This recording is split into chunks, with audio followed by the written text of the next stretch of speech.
Asia Tech Podcast with Graham Brown and Michael Waits. Hello everybody, this is Graham Brown and Michael Waits for ATP Stories. We're all about the stories of the people that make the Asian tech ecosystem, wow, one of the most exciting in the world. And to share a story with us today, I'm joined by an author, entrepreneur and world traveler. He's author of Chief Marketing Officers at Work. He's named by Entrepreneur Magazine as one of the 50 inspirational entrepreneurs to watch in 2017. One of 25 marketing influencers to watch in 2017 by Forbes, TedX speaker, CEO of MWI, a global marketing digital agency. Also organizer of the China Marketing Summit, all the way in Shenzhen. Joining us today on ATP Stories, Josh Steimle. Welcome to the show. Thank you so much. I'm excited to be here. Thanks for coming, Josh. We've got so much to talk about, but I think we've got to start where you are today, Shenzhen. I know, everybody knows China's a happening place. Everybody's aware of Beijing and Shanghai. Some people may have heard of Shenzhen, but for those that don't know, put us in the picture, because it's one of those cities that it's been in the shadow of its bigger brothers for so many years, but does it deserve to live in that shadow? Tell us a little bit about what life is like in Shenzhen. I'm so excited about Shenzhen. I think it's the future of China. I moved here 1 year ago. I was in Hong Kong for 3.5 years before. I moved to Shenzhen.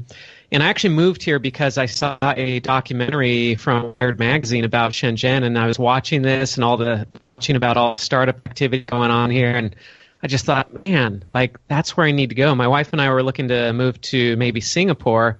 And then we watched this documentary, and my wife's just like, why are we moving to Singapore? We should be in Shenzhen. I was like, yeah, we should be. Wow. So we moved across the border from Hong Kong into Shenzhen and been here 1 year exactly.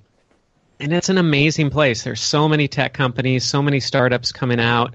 And it's kind of like the Silicon Valley of China to me. So I compare China to the U.S., and I look at Beijing as kind of being like Washington, D.C., and Shanghai is kind of like New York. And then to me, Shenzhen is like the Bay Area. It's where all the entrepreneurial stuff is going on, where the tech development's going. I think this is where we're going to see the future development of the Chinese economy is right here. And Shenzhen actually is like on the ocean, no? It is. It's right by the ocean. I can see the ocean right out my window right now. And Shenzhen's growing like crazy. They built more skyscrapers in Shenzhen in 2016 than all the U.S. and Australia combined. Wow. I was just looking at the figures. I mean, if you go back to 20 years, 1997, the population was like 500,000. I know it's 20 times that, right? It used to be a little fishing village, and now it's this metropolis.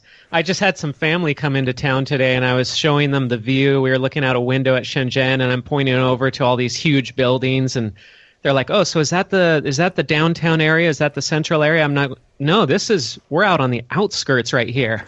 The center is way over there, and they're like, all these big buildings are on the outside of the city. I'm like, yeah, this place is huge. The official estimates, I think, are somewhere between 10 and 15 million, but a lot of people think there are over 20 million people here. It's kind of hard to say. I know you you gave us some analogies, didn't you, with cities in the US. Tell us a little bit about that, the vibe in Shenzhen compared to other cities, and maybe even compare it to Hong Kong, because it's just really over the border, isn't it, from Hong Kong? Yeah, it's right over the border. Shenzhen, to me, feels like a place where... I don't want to say this the wrong way, but there are no rules in a way. Not that it's crazy or chaotic, but just people are just making stuff happen. They're just doing stuff, and they're not asking anybody's permission. They're just starting businesses, and they're doing it however they can. And so you've got huge companies with bases here. Huawei has a huge office here. Alibaba is building this huge tower and campus here. You've got DJI, the biggest drone company in the world, is a Shenzhen company, and there are all these companies that are either based here or have huge offices here. And it's kind of interesting because you've got these big companies. I mean, Tencent, WeChat's here. You've got these big companies and these big offices, but then you also have all these little tiny startups. There's this really vibrant hardware startup scene here. So there are all these people coming here from other countries, from France, from the UK, from the US, and they're coming here to do their hardware startups because instead of shipping stuff back and forth between their home base and China and it taking 2 months to go through the prototyping process, they can get it done in 3 or 4 days here because all the factories are just right here. There's just a lot of activity, a lot of excitement here. It's just a great vibe. It's a great feeling. Josh, what is it about Shenzhen, right? I mean, I've been in the region for almost 30 years, right? And my first time in China was 1991.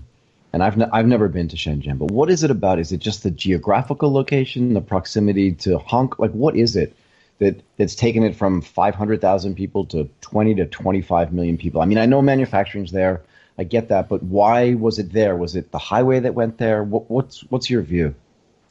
I don't know the answer for sure, but from my perspective, the way it looks to me is that it is a combination of things. One, you've got a free market zone, and so there are lower taxes. There's some regulatory issues that make it business friendly here. I mean, I came here as an American. It's very easy to start a business, get incorporated, start hiring people, and just do business. And so there wasn't that much red tape. It was just really easy. Everybody's been friendly. Everybody's been helpful. So you've got that side of things. You do have the manufacturing base. So you have all these factories and a lot of manufacturing know-how and supply chain know-how. And so if you're starting a business that has anything to do with a physical product and shipping and logistics, there are all these people here who know how all of that works. And so it's just the natural place. If you're going to make a physical product, this is where you come. Maybe not necessarily Shenzhen, but the Pearl River Delta area with Shenzhen and Guangzhou and Dongguan, all these cities are kind of getting connected. They're all kind of one huge mega city. And this is where you come to do the manufacturing stuff. I mean, maybe there's some other reasons to go other places in China, but this is just, there's so much of it here. And it's so easy to find the expertise. It's so easy to get factories competing against each other. And so you can drive the price down for getting your product made. And then I think there is the location, too, in terms of shipping, that you've got major ports here. You've got the Hong Kong port. You've got the Shenzhen port. And so shipping-wise, there's a lot of that. And then it's also really close to the rest of Southeast Asia, which is this huge, rapidly growing economy. And so if you're going to get product down to Southeast Asia, it's a natural place to be involved in as well for that. It's a nice contrast, isn't it, from where you're from originally? Because I want to talk about that a little bit. I want to talk about your business and what you do in Asia. But I think it's kind of useful for the listeners to find out a little bit where you came from. Obviously, you weren't born in Asia. The world in which you came from was very different. And if I can use your own words, talk about where you came from. You were a young teen, a Dinosaur Jr. fan, and a skater. If you go way back to that sort of genesis of your life and where you started out and where you are now, did you ever think you were going to end up somewhere like Shenzhen? Could you ever imagine that? Was that ever a thing in your sort of early life where you're thinking, I've got to get out and explore the world? Or did that just sort of happen? It never occurred to me as a kid, or even before I was 30, I never imagined this. I never imagined I'd be living in Asia. And so to be here, it is kind of surreal. It's kind of like living a dream.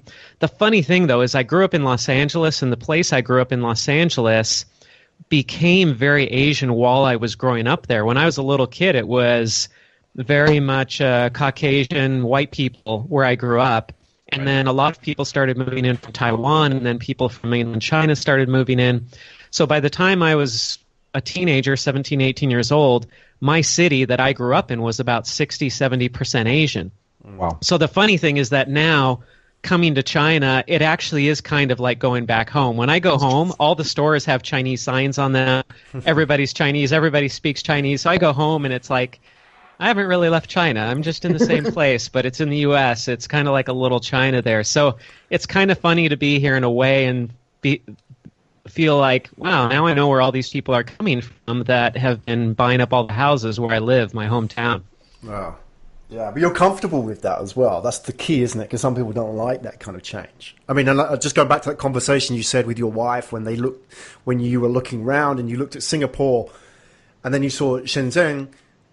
What was it about that you thought, yes, without having been there or without having lived there, you thought that was the place that you needed to go, rather than Singapore, which is a lot more comfortable and familiar for, if I can use the word, Westerners? Yeah, I love Singapore. I think it's a great place. I love visiting there. But when I go to Singapore, it does feel a little bit too nice almost, like too proper, too maybe a little bit sterile. And again, I don't want to be negative about it or anything. I mean, we almost moved there. We really like it there.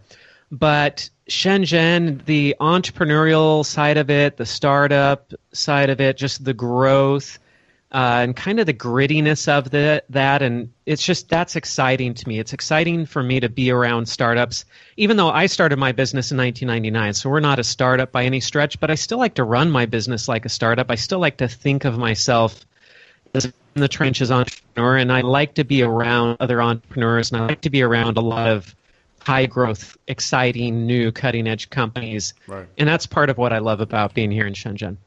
Yeah. We had this conversation, didn't we, Michael, about Singapore before? I mean, you chose, when you left Tokyo, to move to Bangkok over Singapore. Was it a similar kind of thing for you? Yeah, I mean, for me, it's a slightly different metric, but in the end, I think the decision's really the same. I wanted to go someplace that had growth, that was dynamic, and that hadn't sort of experienced the, I will say, almost like quasi-Westernization that Singapore has gone through over the past 50 years. And I agree with Josh, right? Like, I wouldn't minimize what's happened to that island in the last, like, half a century. Considering what it was when it started and what it is today, it's nothing short of a miracle, both economically and socially. But from a day-to-day place where I'd like to live, I like the grittiness, right? So I like what I call the chaos. I mean, the order inside the chaos.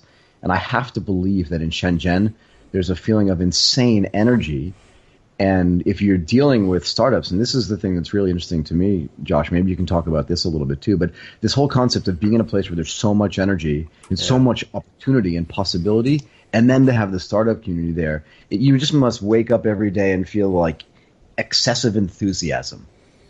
Yeah, it keeps me alive. I feel this energy. When I really notice it when I go back to the U.S. I go back to visit Utah or even California, and I kind of feel like everybody's moving in slow motion, and I feel like I want to yell at everybody and say, like, hurry up, like, come on, let's do stuff, like, let's make things happen. Anything. And I just feel like it's kind of a ghost town. Seriously, I go back to Utah and I walk around, I'm like, where are all the people? Like, where is everybody? Like, was there an apocalypse and I missed the memo or something? Like, is everybody hiding up in the mountains? And I start feeling into this almost like reverse claustrophobia where I feel like I need to get back around a lot of people. And then I come back to Hong Kong or Shenzhen and I'm in the crowd on the street and I'm getting bumped into. I'm like, oh, yeah, this is better. I like this. Now I'm alive again. You're home. Yeah. That's amazing. I want to change gears a little bit here, Josh. I want to throw in a story which you shared with us on your blog, which is about how you got your start. And I don't think this is a start for you as an entrepreneur, but it's kind of interesting leading into what we're talking about where you are now.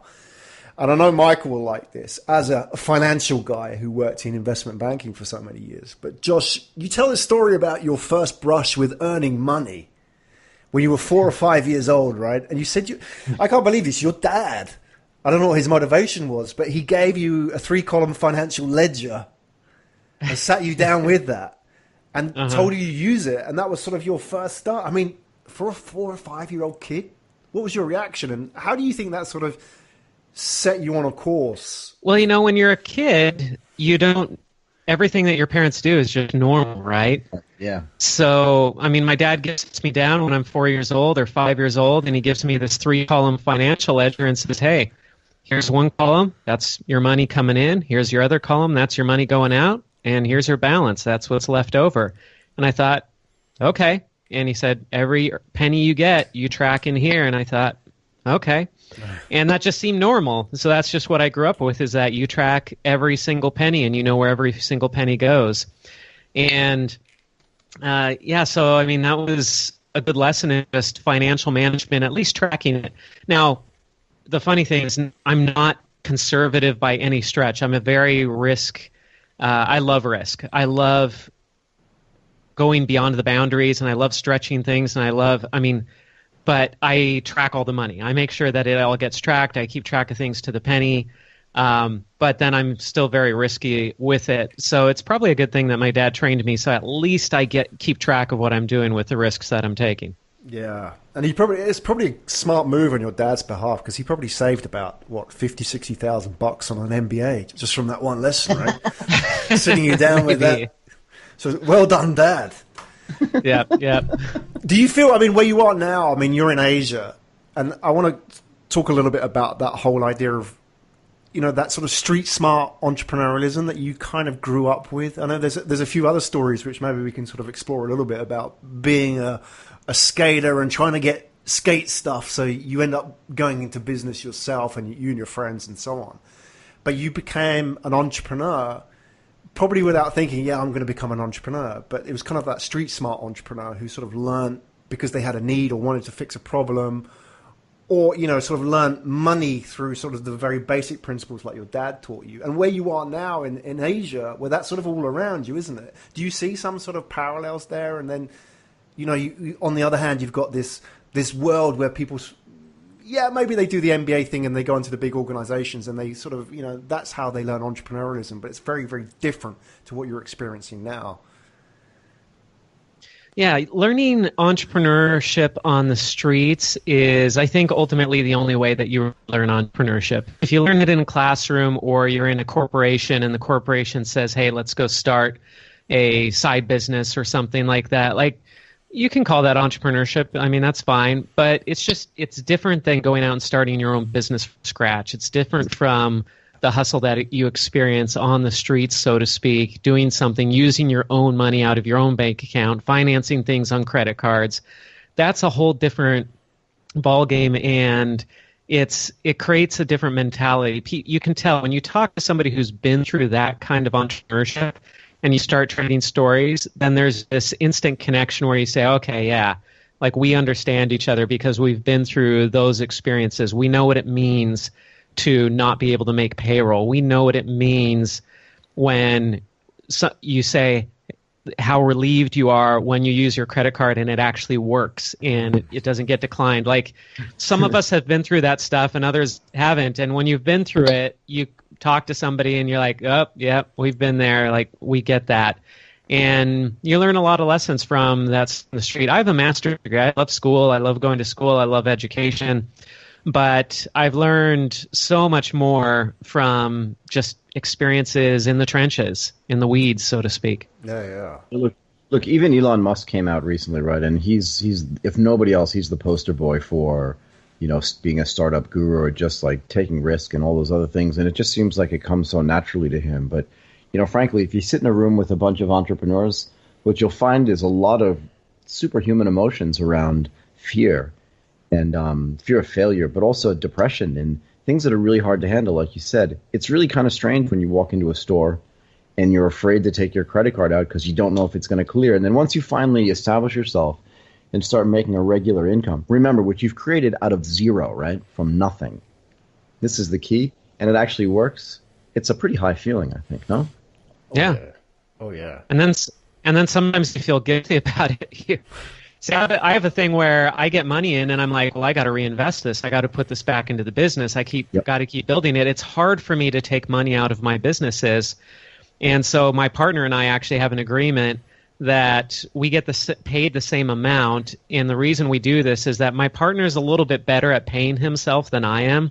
Right. And so we have this agreement that our salaries are matched, and that's to guarantee that I will actually pay myself. It's really a favor to my wife.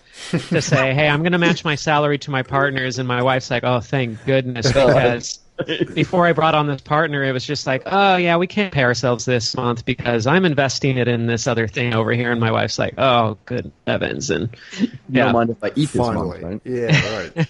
But that's great. I mean, I love that type of entrepreneurship. That's sort of where I consider myself from, you know, from that sort of grassroots style entrepreneurship, building something from zero, often with your own money and bootstrapping it, rather than sort of going through the accelerator program. And, you know, I didn't go to Stanford, I didn't do the computer engineering degree, all those kind of things.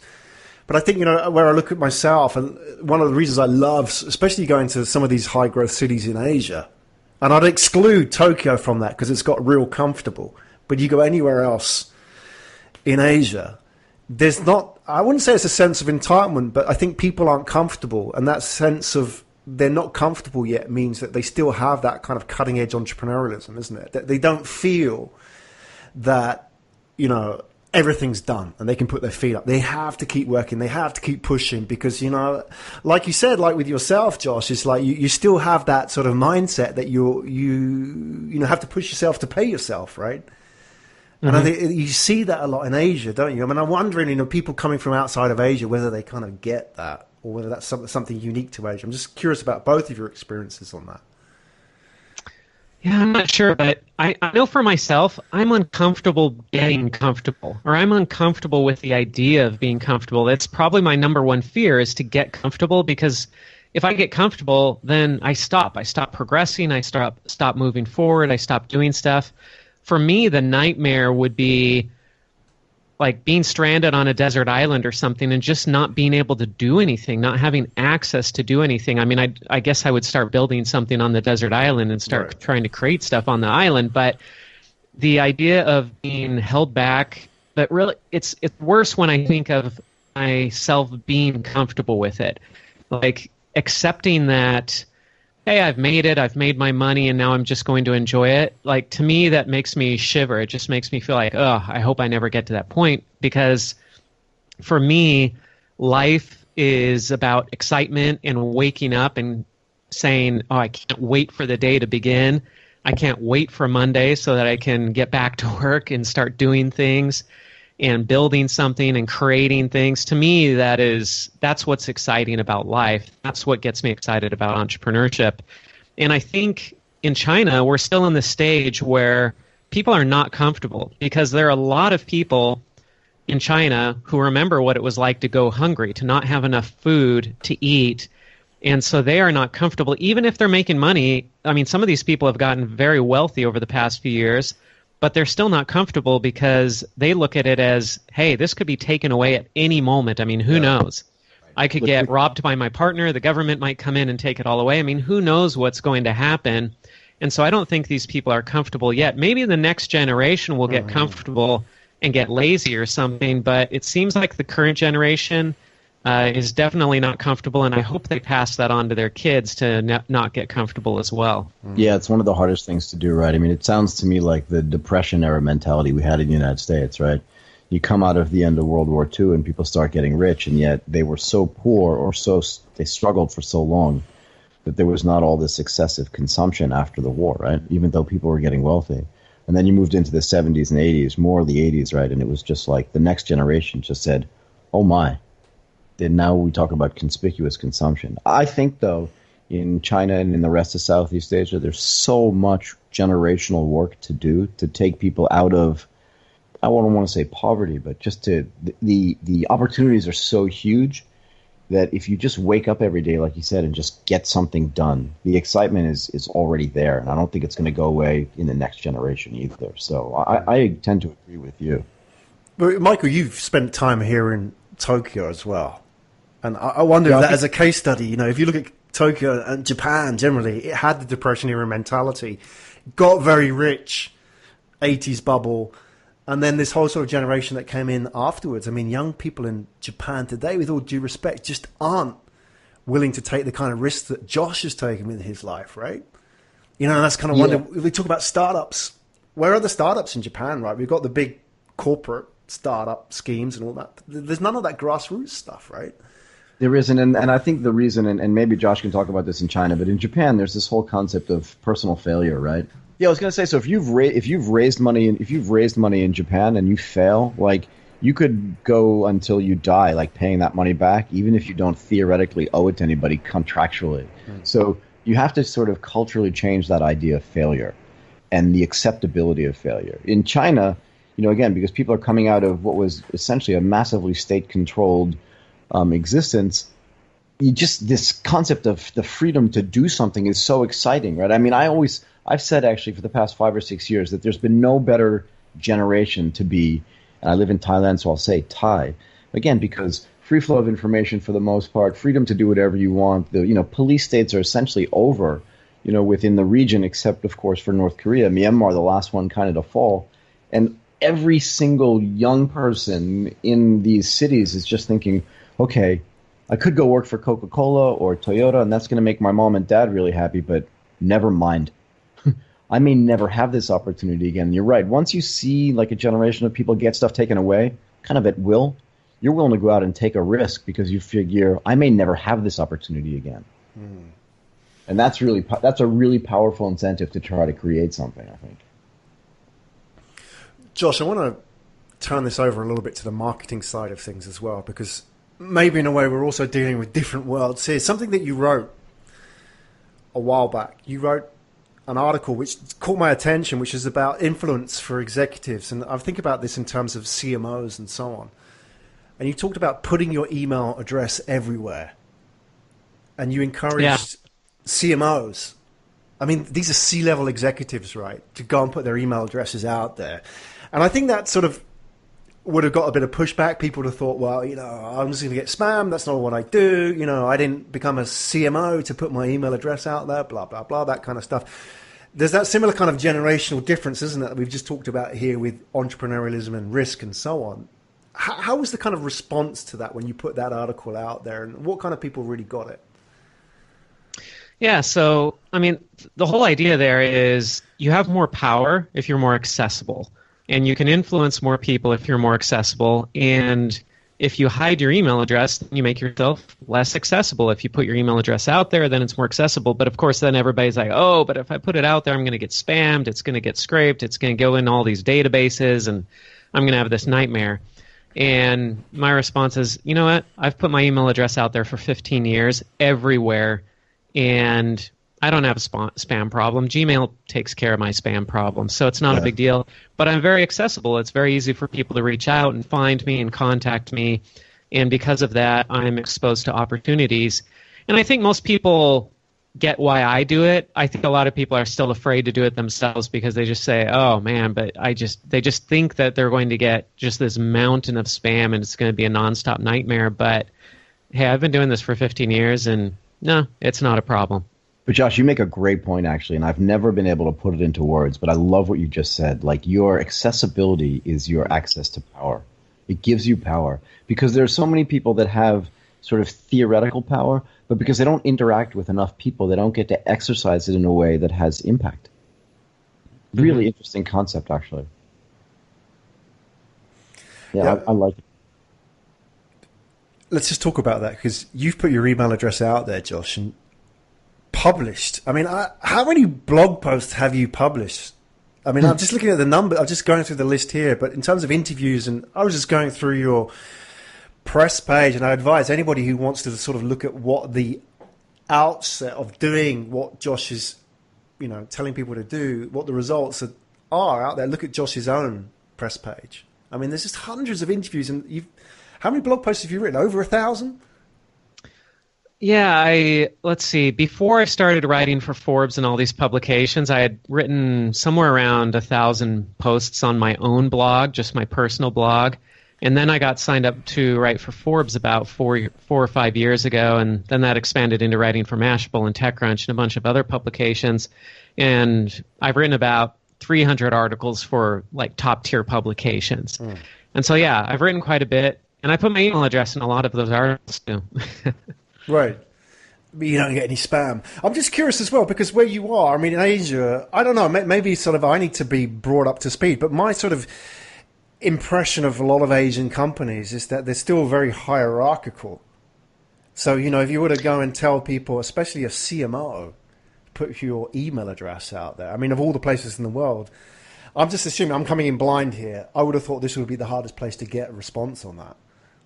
It might be. It might be the most difficult place to get people to do that. It's hard to get, this isn't just an Asian culture thing, but anywhere in the world, it's hard to get people to put themselves out there in public. I mean, public speaking is the #1 phobia in the world, right? So, and it's hard for people to make themselves the face of a company. We do see some people who are comfortable with it. I mean, Elon Musk is comfortable with it. Steve Jobs was comfortable with it. But those people are really the exception. Most companies are run by CEOs that, I mean, you would have a hard time naming the CEOs of a lot of these large corporations that are very well known. But if I said, hey, name the CEO, you'd be like, I don't really know. And a lot of executives, especially though in Asian culture, are uncomfortable putting themselves out there because there's a stigma against that, right? You don't want to show off, you don't want to brag, you don't want to take credit for everything. You just kind of want to run the business and make the money and get the rewards, but you don't necessarily want to be the face of the company. But that's the way business is going worldwide, is that people do business with people they like and trust, and they do business with brands and companies where there's a face to associate with that company. And so it's becoming necessary for executives to become their own influencers, or as they say here in China, they say KOLs, or key opinion leaders. So really the executives of these companies need to go out and do KOL campaigns or influencer marketing, but use themselves as the influencers rather than hiring people off Instagram. Mm-hmm. Exactly. That's the default, isn't it? That's the easy way of doing it.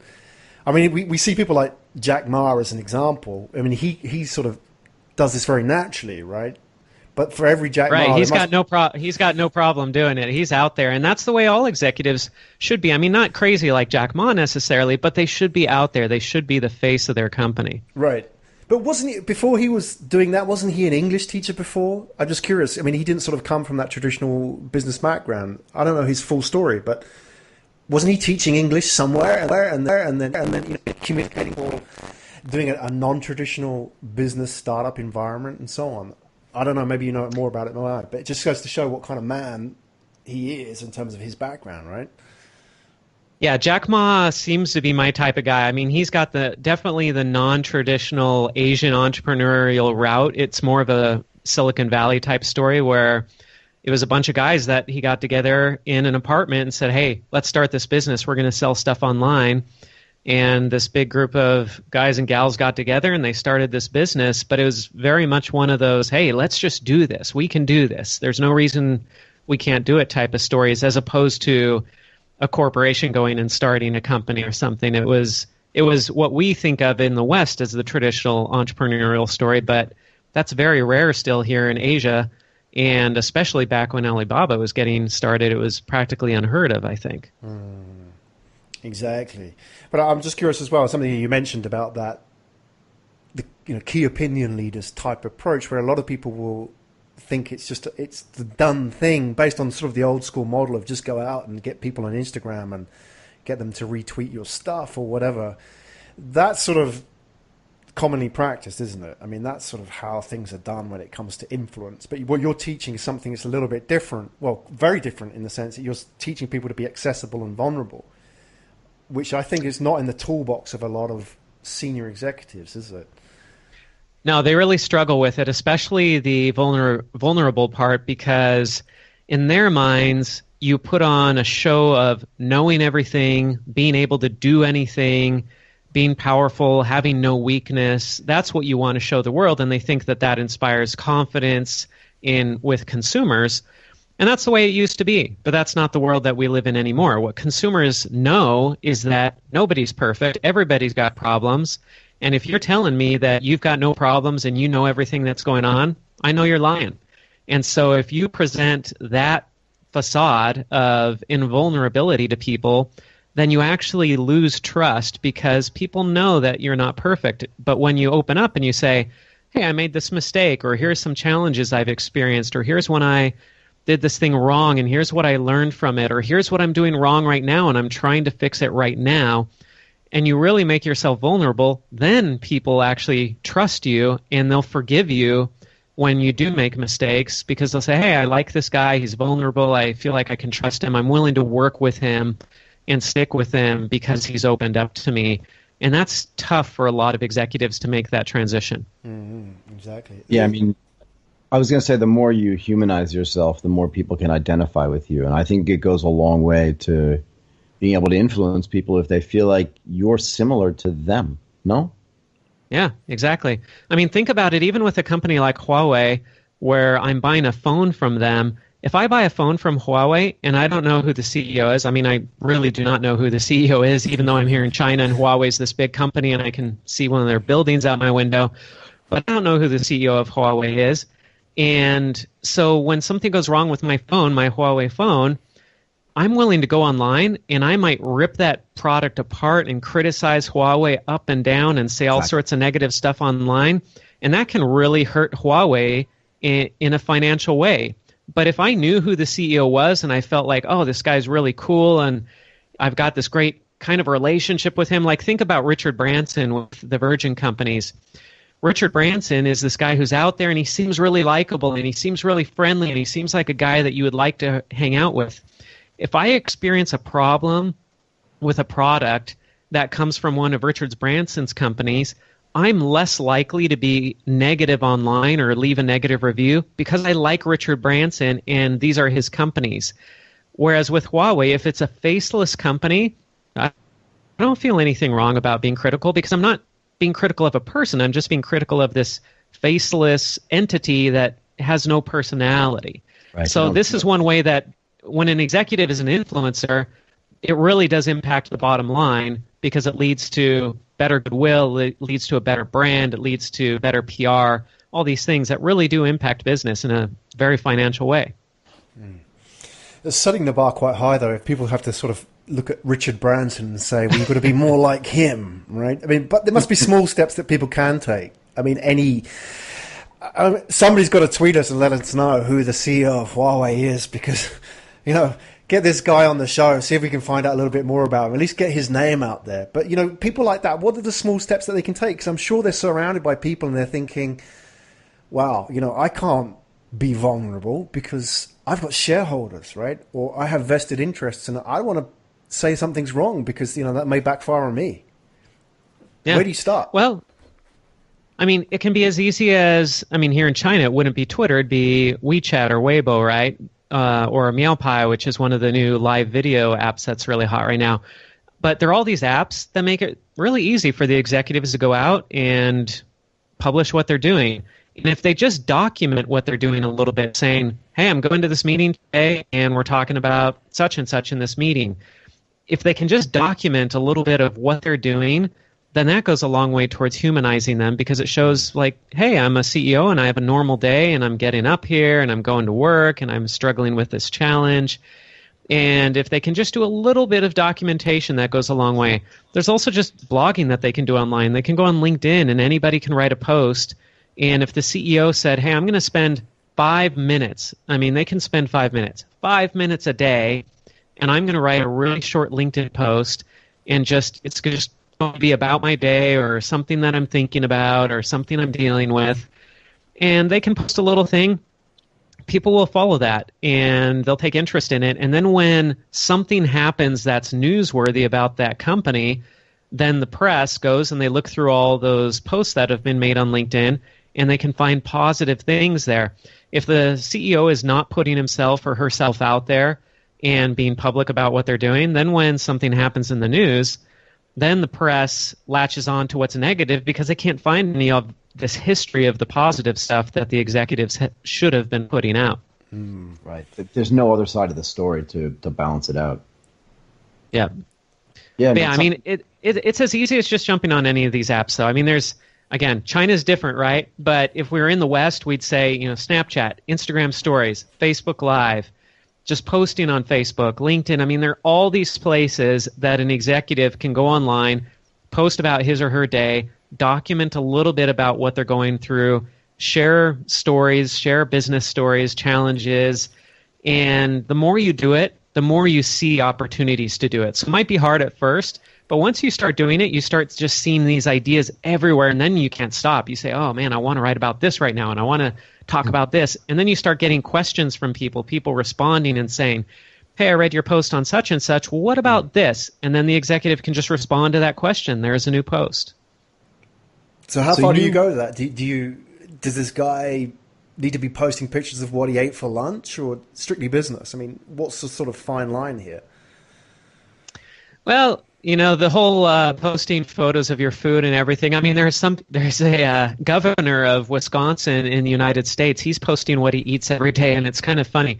But I wouldn't necessarily post pictures of my food, but posting about, I mean, really, it goes back to that vulnerability. If you want to be authentic, you have to take a risk. You have to open yourself up to something that's kind of scary to you. That's what builds trust. And if executives can talk about challenges they've faced, worries they have, concerns, even if it's from the past. I mean, if they can say, hey, 5 years ago I was dealing with this challenge and I was really worried about such and such, but then here's what happened and here's how we fixed it. There's still some vulnerability in there. Ultimately, what you want to work up to is the point where you're willing to share what you're going through right now in real time and say, I'm struggling with this problem right now. That's a harder thing, but hey, if you can't do that, start with your challenges that you were facing 5 years ago and you've already solved and overcome, and share those stories. That's great advice. Michael, you work a lot with startups, especially at the early stages where they're just sort of putting those teams together, whether you're investing or advising them or helping them raise funding. Do you look for that? You know, if you look for a leader within that startup team, somebody who can go out and tell that story to the public? Because I imagine, you know, with these sort of limited budgets that a startup has, a key part of that is that leader who can go out and connect with people and influence people through telling the startup story. And they're not going to get everything right, are they? So they've got to be honest and vulnerable and so on. I mean, how much do you look for when you're doing this? Yeah, I mean, so for me, it's really important to work with a founder, regardless of what their experience has been up till now, who's comfortable talking to other people, particularly investors. And what it means is that they have to express honesty and actually be honest, right? And that type of stuff is really important. But I also think they have to humanize themselves too, like particularly with what's going on in the startup ecosystem in Southeast Asia. One of the things I do is I coach people just to be real. And it doesn't mean, some people think being real means just being freewheeling and crazy. But the reality is you just be yourself, behave the way you would normally behave, and let people judge you to the extent that you're proud of your own personality. But also, show enough enthusiasm so people know you love what you do, but don't over-enthusiase yourself because it'll turn some people off, right? They can't deal with that level of energy. But I think this whole concept of you can actually coach somebody how to be able to better influence other people, right? And one of the key things to me is learning the things that the other person is interested in, right? So I try to teach people all the time, like, don't necessarily just continue to talk about yourself, but have a two-way dialogue with someone. And the other thing that's really important to me is never turn down a first meeting, right? Never. Because you just don't know who you're going to meet. And I think this gets back to what Josh was saying about accessibility, right? As some founders become more and more and more successful and famous, they just turn everything down, but they don't know like who their next partner is going to be, who their next competitor is going to be. And for me, I never, like I said, I never turned down that first meeting because it's a great way to be able to be accessible and to be able to spread your influence. And I'd love to know what Josh thinks about that. Yeah, I've been experiencing this lately on both sides. On the one hand, I've been getting busier and busier, and it's harder and harder for me to take those first meetings sometimes. Absolutely. I still try to. I have an article out there about how I will go get a cup of coffee with anybody, and I still try to stand by that. But sometimes it's just hard to schedule it. I mean, you can't meet with everybody, and it's even though I'm here in Shenzhen, still, like a lot of people are reaching out and saying, hey, I want to meet with you. And it's like, well, if you come here to Shenzhen, I'll meet with you. And then people do. And it's like, wow, they actually came out here. Right. And so it's hard to meet with everybody. And at some point you have to say no eventually just because you run out of time in the day. And yet, on the other hand, I'm trying to meet with other people that I want to get access to and that I want to talk to and that I hope that maybe we can do something together that will be mutually beneficial. Right. And a lot of the people that are very big names, I'm surprised how accessible they are and how willing they are to meet with me, to talk with me, to give me time, which I'm very grateful for and very appreciative of. But I'm just surprised that they're even willing to do it. They're willing to say yes and give me the time of day because I know how busy they are and how many demands that they have. And then sometimes I get turned down by other people. They just say, no, sorry, I don't have time to do that. And I could be offended by that, but I just brush it off and say, you know what? They probably are super busy. They've probably got a ton of stuff going on. And I respect that. And maybe I'll come back to them in 6 months and see if they're not as busy.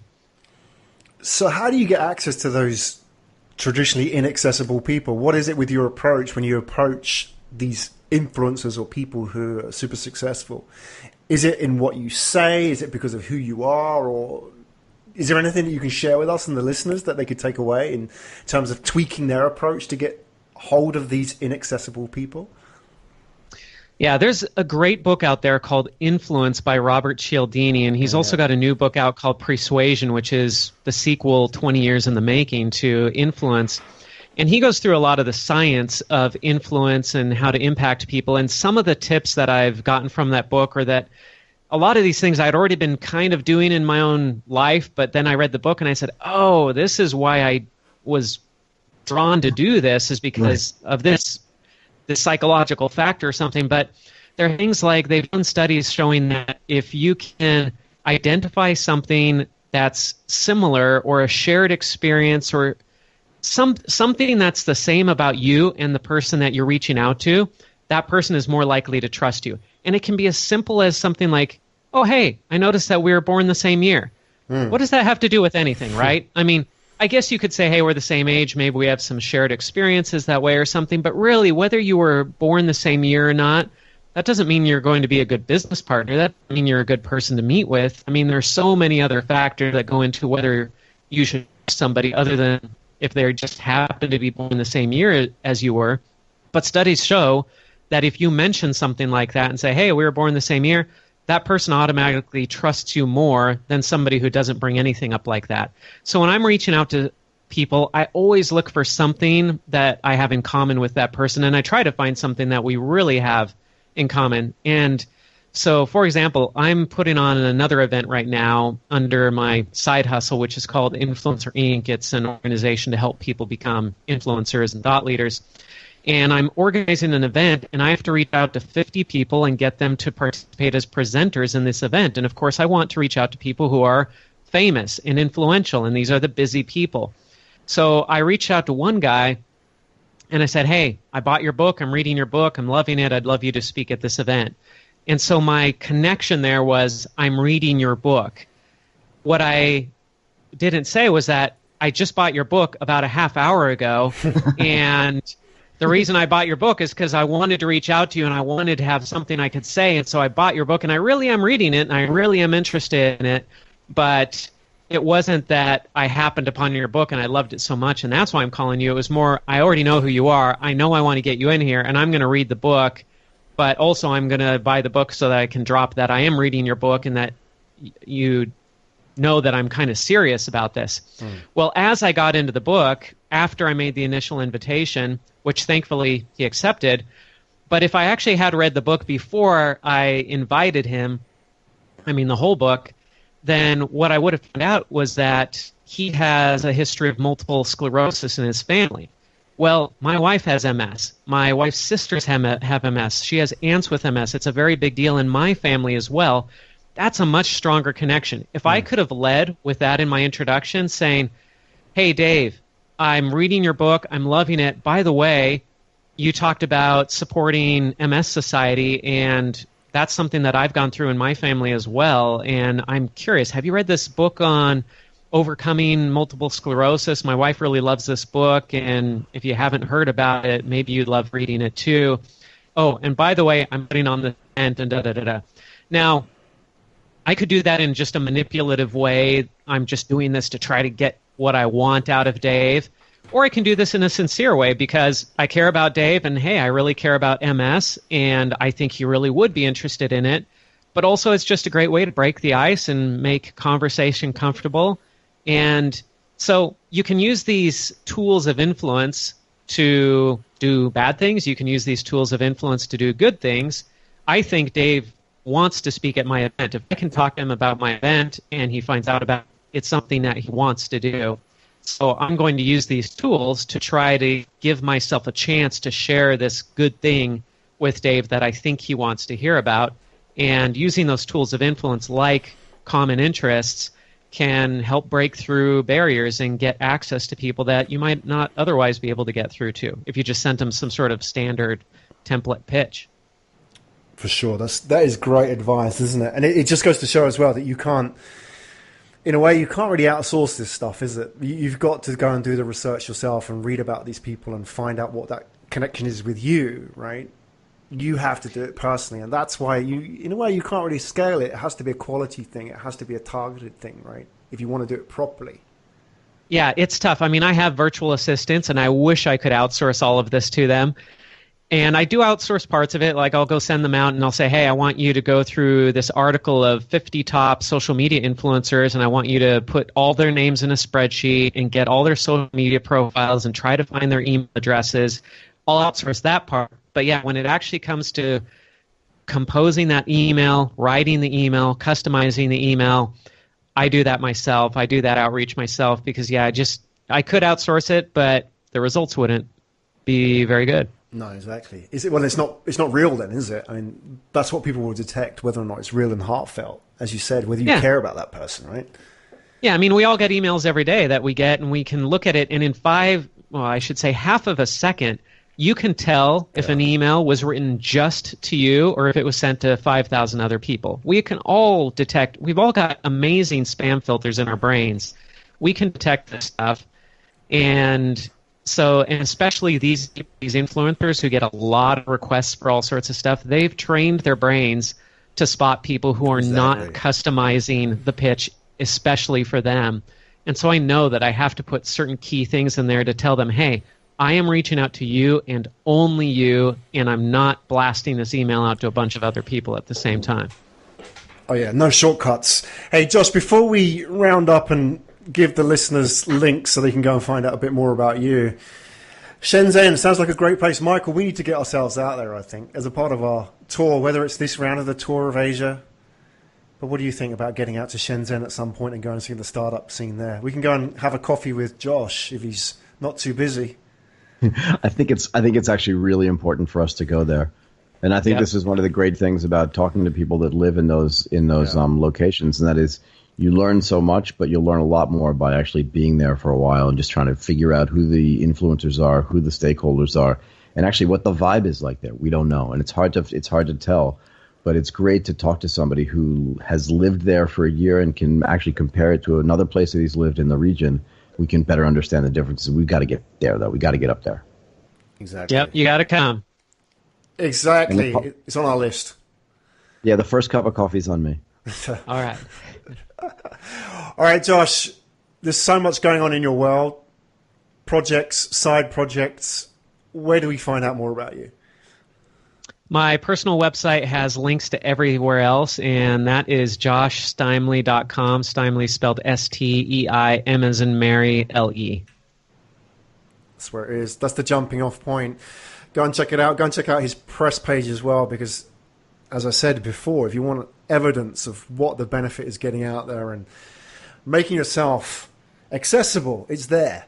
Go and check that out, as well as some of the things that he's written. Some very interesting articles as well. Prolific content producer. That's Josh Steimle, everybody. Thank you so much for joining us today. Author, entrepreneur, world traveler. And let's keep you in the loop for the show. It'd be great to have you back on at some point in the future, because you've obviously got a lot of things going on in the future, and things may change. Events which you may want to report back on, as well as some of the latest developments. Things change so fast in your part of the world as well. So keep us updated, and what's new, what's exciting. Thanks so much for joining us today, Josh. Thank you, Graham, Michael. Thank you so much for having me on the show. It's been a pleasure to be with you. You were awesome. Thank you so much. You've been listening to Asia Tech Podcast. Find out more at www.asiatechpodcast.com.